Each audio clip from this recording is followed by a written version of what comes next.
Have you ever just wanted to write a quick note in Scrivener 3 for Windows and couldn't find somewhere to do it? Okay, I know that's unlikely, but today we're talking about the Scratchpad. The Scratchpad can be found in the Windows menu or by using Alt, Shift and Return. Now, the Scratchpad is not specific to any project. It will keep notes from all your projects in one place.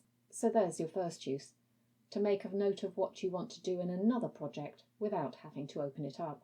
As you can see, I have a note here from something I did ages ago for another channel. Down the left-hand column you have all your notes, with a plus and minus icon to add or delete. You can simply just write what you want and be done with it.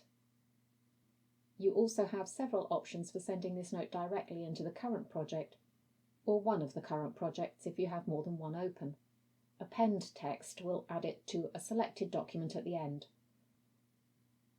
and import as subdocument of will create a new document below where you specify. Now you'll see there's a little camera icon in this box. You used to be able to take screenshots with that, but now it's greyed out. Looking at the current version of the manual, it shows a different looking Scratchpad without this icon, so I'm guessing that function has been taken away, but the window hasn't been updated. Anyway, no matter, you can easily take screenshots without that. You can also have this Scratchpad open when you have other applications to the fore and write in it. You will have to have Scrivener open as well though, of course.